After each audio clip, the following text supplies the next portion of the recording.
బీమాకు రైతు బీమాకు తేడా తెలియని వ్యక్తి ముఖ్యమంత్రిగా ఉన్నందుకు నేను నిజంగానే సిగ్గుపడుతున్నాను సార్.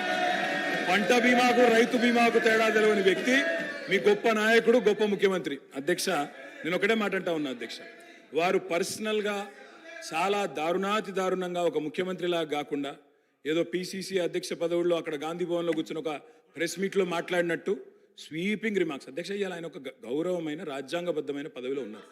అధ్యక్ష, నేనేమంటా ఉన్నా అధ్యక్ష, చెప్పాలి, గుర్తు చేయాలి, ఆయన గుర్తులేదు. నేనేమంటున్నా అధ్యక్ష, నేరెళ్లలో ఏదో జరిగింది, శాండ్ మాఫియా అని ఇష్టం వచ్చినట్టు మాట్లాడుతున్నారు.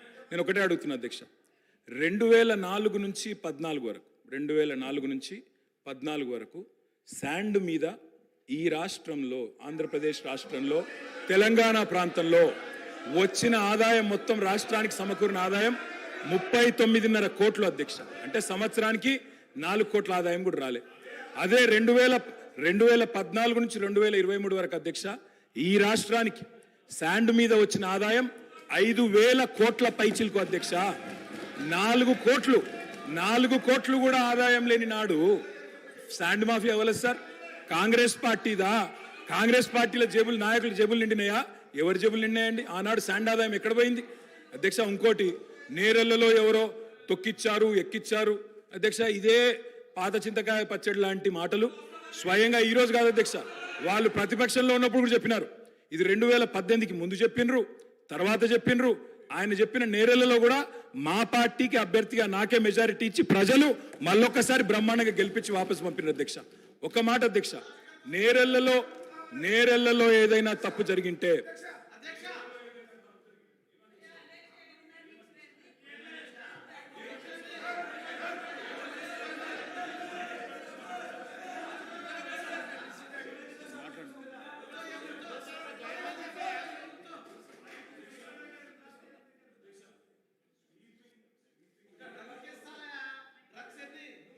స్వీపింగ్ రిమార్క్స్, నోటికి ఎంత వస్తే అంత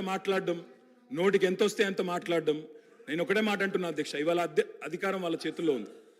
ఏ విచారణ చేసుకుంటారో చేసుకోమనండి, మాకు అభ్యంతరం లేదు.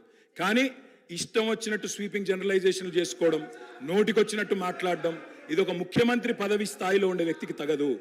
పంట బీమాకు రైతు బీమాకు తేడా తెలియని వ్యక్తి అక్కడ కూర్చోవడం నిజంగా ఈ రాష్ట్ర ప్రజలు సిగ్గుతో తలదించుకుంటున్నారు. ముఖ్యమంత్రి గారు. అధ్యక్ష, ప్రజాస్వామ్యంలో ప్రతిపక్షాలకు అవకాశం ఇవ్వాలి, వాళ్ళు ఏదైనా వివరణ ఇచ్చుకునే అవకాశం ఇవ్వాలనే ఉద్దేశంతో మైక్ ఇచ్చాము. మైక్ ఇవ్వండి అని మిమ్మల్ని రిక్వెస్ట్ చేసినా మీరు వారికి ఇచ్చిండ్రు, పెద్ద మనసు చేసుకొని. దాని ద్వారా ప్రజలకు ఏమైనా ఉపయోగపడేది. కానీ నేను మాట్లాడిన అంశాలలో ఏమైనా తప్పులుంటే వాటిని ప్రస్తావించుంటే డెఫినెట్గా అవకాశాన్ని వారు సద్వినియోగం చేసుకున్నారు. కానీ వారు ఏం మాట్లాడుతారు, మళ్ళీ అక్కసు వెళ్ళగక్కుతున్నాడు. ఎందుకనంటే అక్కడేదో మేనేజ్మెంట్ కోటాలో నేను కూర్చుందాం అనుకుంటే ప్రజల నుంచి వచ్చిన ఆయన కూర్చున్నాడు కాబట్టి నేను చూసి ఓర్వలేకపోతున్నా అని కుళ్ళుగా అనిపిస్తుంది తప్ప దాంట్లో ఏమైనా ఉందా అధ్యక్ష?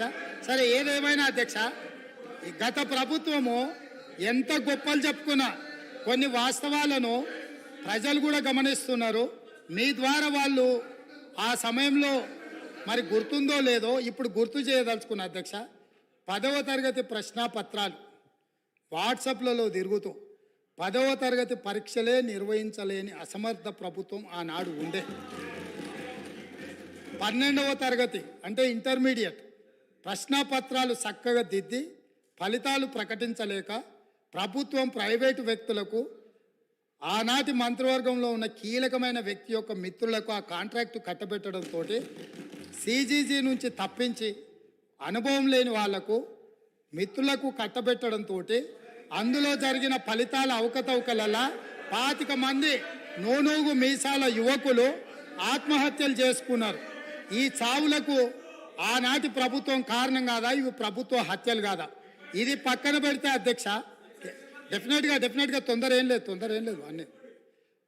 అది కాకుండా అధ్యక్ష, తెలంగాణ పబ్లిక్ సర్వీస్ కమిషన్ మీకు తెలుసు ఎంత ప్రతిష్టాత్మకమైన సంస్థ, ఎంత బాధ్యతగా పరీక్షలు నిర్వహించాలి, ఎంత బాధ్యతాయుతంగా వ్యవహరించాలి, ఈ వ్యవహారాలన్నిటిని పరీక్షలు నిర్వహించే తెలంగాణ పబ్లిక్ సర్వీస్ కమిషన్ నిర్వహించిన పరీక్షలు ప్రశ్నాపత్రాలు చివరికి జిరాక్స్ సెంటర్లలో ఎక్కడ పడితే అక్కడ అగ్గోకు సగ్గోకు ఎట్లా పడితే అట్లా అమ్ముకునే పరిస్థితి వచ్చి ఇది మేం చెప్పింది కాదు, పంపకాలలో పంచాయతీ వచ్చి వాళ్ళే ఫిర్యాదులు చేసుకొని ఈ ప్రభుత్వం గొప్పగా మేం కనిపెట్టినామన్నారు.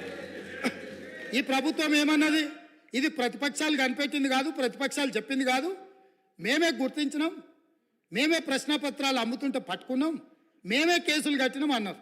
సంతోషం, మీరే అమ్ముకున్నారు, మీరే గుర్తించారు, మీరే పట్టుకున్నారు, మీరే కేసు కట్టారు. కానీ బాధ్యులను ఎవరిని చేసిండ్రు అధ్యక్ష? ఎవరిని బలి చేసిండ్రు? ఈరోజు బాధ్యులైన అందులో ఉండే సభ్యుల నియామకం విషయంలో, చైర్మన్ విషయంలో హైకోర్టు ఇచ్చిన తీర్పేంది? నిజంగానే ఈ ప్రభుత్వం బాధ్యత ఉంటే 30 లక్షల మంది నిరుద్యోగ యువకులు ఈరోజు ఉద్యోగ ఉపాధి అవకాశాల కోసం 10 సంవత్సరాల నుంచి చిక్కడపల్లి సెంట్రల్ లైబ్రరీలోనో, లేకపోతే దిల్సుఖ్ నగర్లోనో, గౌలిగూడలో, లేకపోతే ఈరోజు అమీర్పేట్ చౌరస్తాల్లో, కుకట్పల్లి చౌరస్తాల్లో, ఈరోజు కోచింగ్ సెంటర్ల అశోక్ నగర్ చౌరస్తాల్లో లక్షలాది మంది విద్యార్థులు ఈరోజు ఉద్యోగ ఉపాధి అవకాశాల కోసం పోటీ పరీక్షలకు గ్రామాలలో ఉన్న తల్లిదండ్రులు రూపాయి కూడబెట్టి ఈరోజు వాళ్ళని ఇక్కడ పెట్టి చదివిస్తే 10 సంవత్సరాలల్లా ప్రభుత్వంలో ఉన్న ఉద్యోగ ఖాళీలను భర్తీ చేయకపోను బాధ్యతారహితంగా నిర్వహించడం వల్ల ఆ ప్రశ్నపత్రాలు లీక్ అయి బజార్లలో పల్లి బఠానీలు అమ్ముకుంటుంటే దానికి సంబంధించిన చర్యలు తీసుకొని బోర్డును రద్దు చేసి కొత్త బోర్డును బాధ్యతారహితంగా నిర్వహించాల్సిన ఈ పార్టీ, ఈ ప్రభుత్వం ఆనాడు ఆ చర్యలు చేయలే.